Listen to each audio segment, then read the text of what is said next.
So yun guys, magandang hapon. Hapon na talaga. Yung mga not for sale to, not for sale. Kasi order to ni Sir Paul. Nauna pa yung kay Sir Paul kaysa kay Sir Val. Pero hindi naman kami pabaya mga brother. Nagpahabol lang kasi ng isa si Sir Val. Ito na yung isa niya, Willis. I-finish na lang yan. Ito na yung pangalawa niya na 7 inches na ginunting. Ang nakaabala dito ay ito. Kukri na ano pa to. Marami pang proseso to. Kapal niyan. Tapos ang ginagawa ko ngayon mga brother, chemist.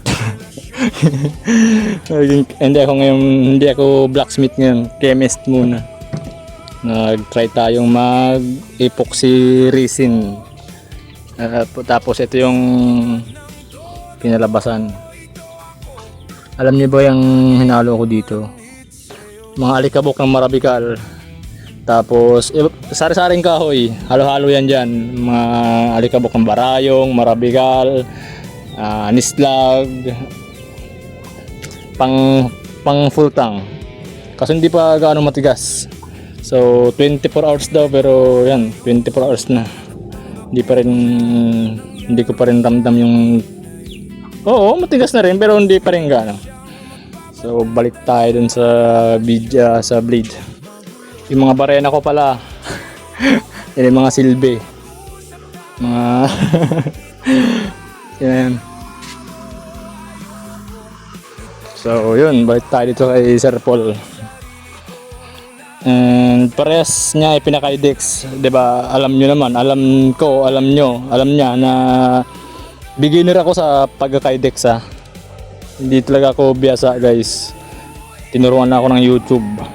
Pero naglakas loob pa rin siya na ipaka-idex to sa akin mga blade niya. Ito pang EDC niya to eh. Yung blade nito nasa 3.5 to 3.8 lang ang pinaka blade. Tapos yung handle niya nabahabaan ko ng konti para labas yung lanyard at yung pambukol. Makapal yan mga brother. Tapos may hammer marks. Mirror finish yan kanina. Nilagyan ko lang ng oil kasi may mga bisitang dumating. Ito naman green na to. Wala, kasama lang yan sa dito yung binili ko. Pangkanan. Yan yung tunog. Yun.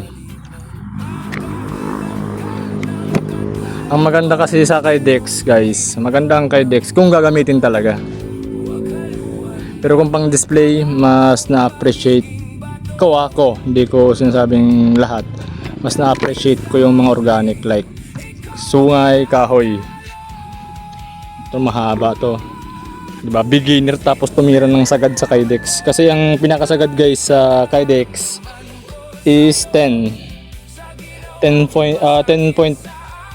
at hindi ko na pwede, siguro depende. Tapos yung clip nito yan kailangan pindutin.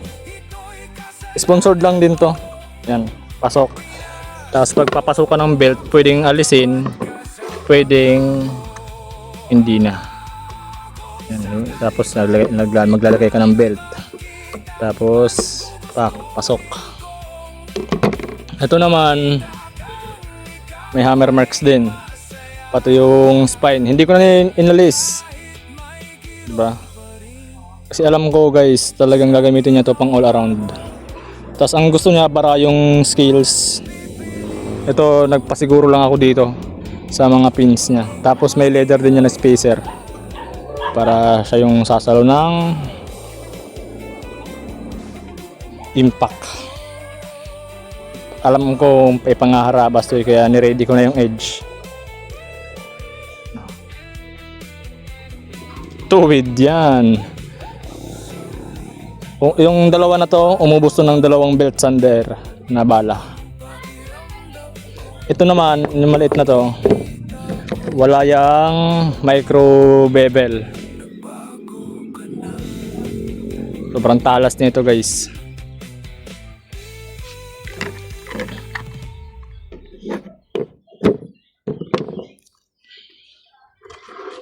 Ito naman mabigat siya mga brother. Talagang pangharabas to.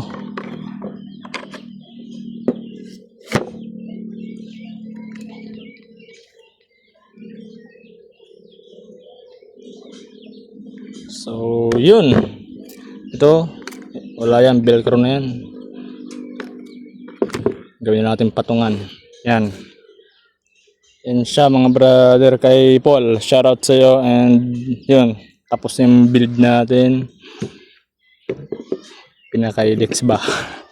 Ubos yung isa kong Kydex na Kydex sheet. Ubos. Para sa project na to. So yun lang. Thank you.